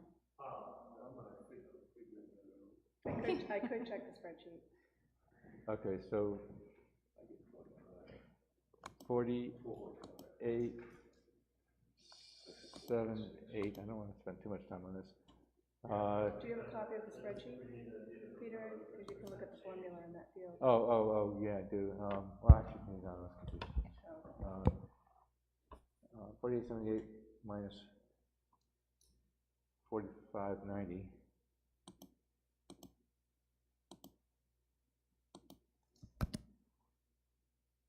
equals 288 divided by 4590. You have to use the base number. Equals 6.27%. Wow. The spreadsheet. Spreadsheet works. All right, that's good to check. Okay. Yeah, okay. I mean, yeah, the changes seem fine. I mean, if we can get Robin some more money, I think that would be great. I think we need to maybe round that up to 3,500 and, because. Especially if the, They're gonna look at, The percentage. historically, they look at the actuals, yep. right? So it's the actual you wanna look at. Yeah, but the actual hasn't been. That's when you budget on, not last year's budget. Right. Budgets are guesstimates, but then you look at the actual and say, okay, the actual is 2379, going up. but we still have 3 months left. Right, I was gonna say, we still have 3 months. Is this year to date, or is this what's That's this year to, 43% that's year to, at? that's year to date, before Okay, today. So now we've got another 3 months. 6 weeks. Well, I don't know. No, we got more than when that. This came out actual, but you don't have the date of the actual. The date of the actual is probably a week ago, you sent it to me about a week and a half ago, Okay, so. so you got November, December to go. And most on of October. Most of it, more than half of October. In October, okay, so. So 2.5 months out of, What you? And that's why we came up with this figure. Yeah, no, that's fine, but what I'm saying, that's what they're gonna look at. So when you get to the year-end actuals, that's when they're gonna say, well, the year-end actual is 2,800, why are you going to 31? Well, it's probably gonna go like that. Yeah, no, I have no problem, I'm just saying how they operate. So, if you wanna bump to 35, you gotta look at the year-end, because they're gonna look at that. yeah. And they're Well, gonna you say, see, why 500? but then the problem is that, we can't overexpend, so. We can't oversend your bottom line. See, you've got 352, right, versus 1,500, so you're not gonna exceed your budget. Oh, I see what you mean, yeah, the salary, we can, You don't wanna exceed your budget. okay. So what you're saying is even if we over exceeded the salary, You can move because from line to line. as long as the Okay, whole, that's the whole one. budget stays under the planned budget. Yeah, it's just like if you're on the board of selectmen, you find out that sand is more money than you budgeted, you can take it from flour. Okay, all right. We're always so- gonna have too much so- illegal so ads, so. We'll up that to 3,500, and quite frankly, we're hoping that they have a budget warrant article to make this a full-time job, and And then it'll pass. and it will pass. So. And we do need books next year, they come out every year. Oh, dear. Yeah, they're updated, and quite frankly, they always lag about a year. They're $59.50 for, there were $8 and $8.50 per person, so, and we're not getting Ben Romano one because he's never here, so. And the $75 to go to a seminar. And that's, yeah, to go to training, if we don't take advantage of the free training. Basically, I wanted to be able to show that, since we didn't expend anything in that line, that we're putting it back to where it was. 75 was where it used to be. We upped it to 300 because. If I recall, it was because we had multiple new members. We had multiple new members, and I wanted to make sure, and a lot of complaints from the Board of Selectmen that the prior ZBA had not trained, and a lot of discussion at the State House about whether that should be mandatory, and that very nearly passed, so we needed to show that we were taking that seriously. So. We did, we just took it seriously with free stuff instead of. Yeah, we've been taking advantage of that, and that was thanks to the State House deciding that if they weren't gonna make it mandatory, they'd make it free. Okay, so we'll change 3,100 to 3,500 and submit that budget proposal when the Budget Committee designates someone for us. I don't know if you're gonna have it again. Oh, Rex, oh, that's right, yeah, you got off that to come on here. The budget committee is not a great move. Yeah, Chris Bastow said they're looking for net zero, net flat budget. But I think we can, just tell them, that we can either, I don't know, you think they can recommend the full-time position for? Or warrant article? But, well, I guess let's not speculate, let's just submit the budget that we want, that we need. That's up to them. The budget committee's gonna look at this, do what they want to. Right. Okay.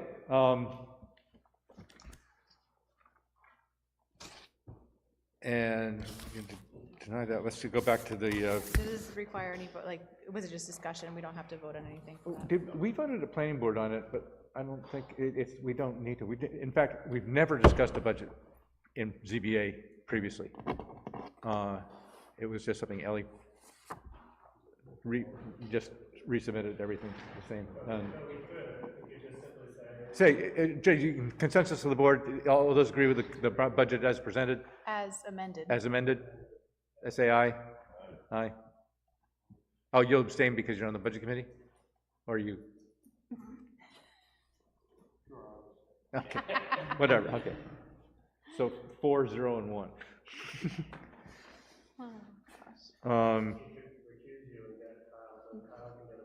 Oh, there you go. Yeah, you can recuse. Yeah, do you want to vote on that? So we have Kyle's voting member for the discussion of the budget committee, and you're going to vote yes. So it's Reward for sticking it out with us every week, every so month. yeah, exactly. 5, 0, 0. And Yeah, and you because vote he's Rick, recusing doesn't count as himself. an abstention, so it's 5, 0, 0. We recused you for you. Are you just voting on that, or are you doing a first and second thing? Are you just On what? consensus voting? Yeah, that's a consensus vote, So but you're you can. not doing A motion Motion, and a no, second. no motion. consensus vote, vote. The second, there we go. Okay. All right. I wanted to make the motion. Oh, And one thing I do want to mention is, we want to make sure that Paula, the town treasurer, releases the escrow funds from the summit hearing. They did not appeal the decision, and the appeal period has expired, so any new project they have for that property would have to come to this planning board, and the planning board would have to decide if it needs a new escrow would be determined. and we get new escrow. So we want to be able to refund unused escrow funds to Summit, and all those in favor, So I will make a motion to release the escrow funds Release the to escrow. Summit. okay, and I'll second that for convenience and expedience. All those in favor say aye. Aye. Aye, okay, and yes, okay. So unanimous release of the funds, and I will also say, we're going to check on Unitil. I think they may have, you know, 20 or 30 bucks left. But so we'll make a motion for Unitil Yeah, release. I'll make the same motion for Unitil to release the escrow funds. And I'll also second that. And all those in favor say aye. Aye. Okay, so the only other item on the board business is Application instructions. application, yes, and we started to talk about that, and we decided to come back to it. Can I just clarify something? Yeah. So Kyle just voted for the budget, Rick came back afterwards? But, yeah, Rick came back to I the, just wanna make sure. yeah, he's not recused for that. I don't wanna mess this up. Okay, so I don't wanna mess this up. we started talking about the We had to take that extra $400 away from the budget. application package. As I said, Robin worked long and hard to make this, because she is the one who has to interface with the users. When attorneys get this, they use supplemental forms, and they know what they're doing. They know the state laws. It's hard enough for ZBA members to understand concepts of unnecessary hardship, let alone members of the public. And as Peter pointed out, we had an example recently of people not caring enough to get an attorney or professional help, and not really producing solid answers, in spite of the fact that they were given some help by the office downstairs. So we tried to make this something that they can look at the application, they can read the instructions that are from the state OPD and the New Hampshire Municipal Association's preferred application form. And if they're still so confused that they really can't get it, they can come downstairs and get assistance from Glenn and or Robin to explain this. And one of those recommendations we always make is that if this is something you're going to have one shot at, if it's something you really want, you should consider getting an attorney. But in the meantime, they can take a look at the instructions. The instructions are all there. They can know where to go to get the state opinions. And that's the other thing that goes along with this, is that Robin sends out the 2-page thing from, is it OPD? Yeah, you got that in there. I didn't give you a copy. Right, I know, that's, and so they can make their own informed decisions on how they want to proceed. And it updated a few things that we needed to update, and basically it's a really good form now. And I think I will say, as someone that does work in an office where I work, I will defer to, Robin knows what she needs and she knows the answers, that without having to go back and forth, and I will, whatever changes she had to make in here, I'm totally fine with. yeah, and I'm not saying there won't be more, but now it's. yeah. It's always a work in progress, isn't it? And one of the things that updated was, and that was why I sent out, because you sent me an email saying you couldn't find the tax Yes, maps. the tax And I maps realized moved. that I'd gotten this thing about ArcGIS had come in before, and that's why I sent everybody the email about how to access this. And, Yes, you used to be able to just Google it and click on a link and Yeah. it would come up, and, and then and so it was gone. there's two things that you need to know. One is the property cards. You go to the assessing page, and you'll notice that all those things like properties by owner's name and all that stuff has been taken off of the assessor's page, and it's in this ArcGIS page. So I've put that in as a favorite on my home computer.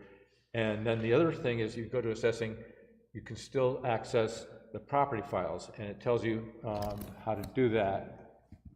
At any rate, Excuse me?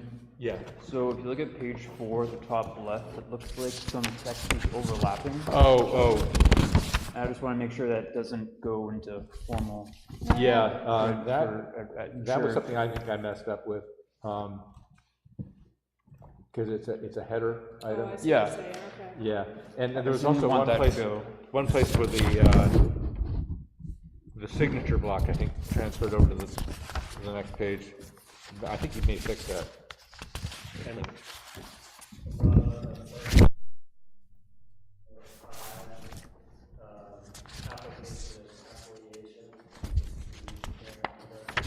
Oh, yeah, Good one.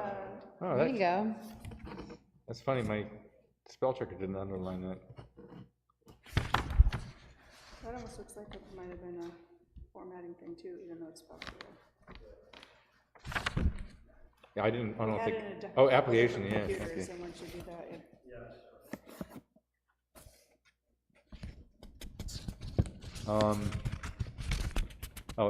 the CI Access GIS is the one, and so she's updated all those things so that the property owner can find the abutter list much more easily than they used to have to go to the tax map and then refer to, take the R40 number 15 and transfer that over to owner and then get the address off of someplace else.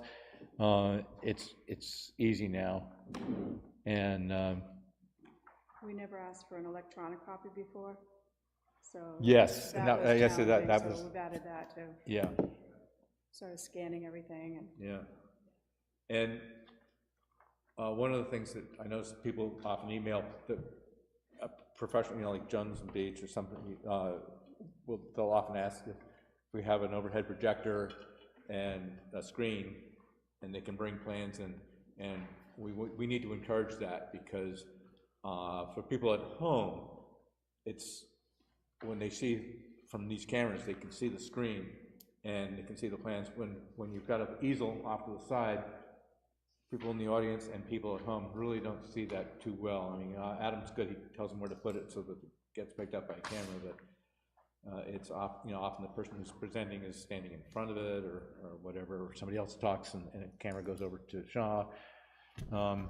So we're encouraging people to bring in electronic files to instead of big massive paper copies of stuff that they that are hard to see.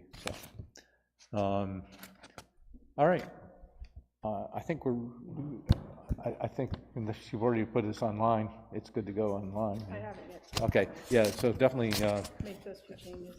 yeah. Thank you. We need a motion on this, or we're just going to institute it? Let's go ahead and do a motion, just because nobody's ever done this before, and they've just changed it Yeah, and it's something the administrative assistant can do on their own. Go ahead. That's work. Make a motion to accept the ZBA, the changes to the ZBA application as written, As amended? as amended. Amended, thank you. Second. Okay, good. All in favor, say aye. Aye. Aye, done. Okay.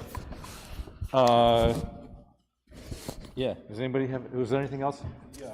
Oh, correspondence from Camp Lincoln. We got a letter, we and the planning board got a letter from Camp Lincoln that they, are you still on the board? No, okay. They wanted to build 2 new cabins and new bathrooms for campers. And they wanted to meet with the zoning board, in a joint meeting with the zoning board and planning board. And Robin gave that to me on Tuesday night. I looked it over and asked Len, and there's nothing on there that requires planning board approval. It's a pre-existing non-conforming use in that zone, residential zone. Camp Lincoln's been there a lot longer than zoning. And this is a natural expansion, you know, just increasing the number of campers, so they need a couple more cabins. So the planning board responded saying that they needed a complete application, and that's the proper procedure. The planning board then says this is this doesn't need to go to the ZBA because it's a permitted pre-existing non-conforming use, whatever, and it's just for camping, which is allowed. Or they look at it and they say, oh, well, you want to use this for something else, or year-round, or for overnight camping, and that's never been technically approved, or whatever they decide, then they would have to issue a letter of denial to the camp, which would, and tell them why, and then we would get that letter of denial, and they would come to us. But there's nothing in the correspondence. Did you see anything in that correspondence that indicated that there was anything other than just 2 new campers cabins and the new campers bathroom? Is there, right, I mean, is it possible to pose some of those questions to them before the planning board meeting, before we decide to do a joint thing? Oh, yeah. To have them clarify and make sure? And Glenn's in communication with them, but they'll have to produce a complete set of what they want to do and why to the planning board. The planning board then decides that's permitted or that's a new use. And send it to us. And send it to us. So, so there's no real reason why we would need to be there together, unless when they got the application form, they thought there was something that. Maybe a number of years ago, there was an issue about overnight camping. Oh, yeah. And I don't remember because it was. That's the point I was making. I think when Glenn mentioned it to me, he said something about, well, this is, their project wants to do something, and I can't even remember what he said, but it doesn't matter, because they would have to go to planning board, and the planning board either say yes or no. If they say yes, it's done. If they say no, then it comes to us. Why would we have a meeting? Yeah, and Are they trying to ask for a joint meeting so that they won't have to go back and forth and they could just get it all done? I think they in one wanted to come night? in and explain it to, they didn't want a hearing. They wanted to come in without an application and have a preliminary meeting to. They want a decision before our decision. Yeah, and we would ask questions, but we don't work like that. We base our meetings on appeals that people make of either decisions or whatever. So or zoning regulations. If they know that they want to violate they know they need a variance or a special exception to a zoning regulation, they can come to us to get it. But I can't see a rationale. So I think we all we need to do is sit on this and wait until they've told the planning board what they want to do, and then the planning board can, as you said, make that decision. So I just want to let you know that the correspondence had been received, and that had been requested. One of the changes that we made to the procedures, by the way, that 13 paragraph 13, whatever, was that the rules on joint meetings is that any board can decide whether it wants to have, anybody board can call it, and any board can decide whether they want to participate or not. So, Did we vote on these, though? the proposal, yeah, we, On all three of them? yes. We voted on it together. We put, That, yeah, okay, I remember now. Yeah, Okay, yeah, we okay, voted no, on that's fine. all I the just, changes as written. I didn't go through each one individually, and we didn't talk about each one individually, so I didn't remember. No, the one we discussed that you brought up issues about Yeah, was, no, that's fine. was the that's fine. hours, and we'd already discussed We, that in we, previous we, meetings. we approved all these changes. Yes. Because we didn't discuss it, I didn't remember it. And the one thing I meant to mention is that,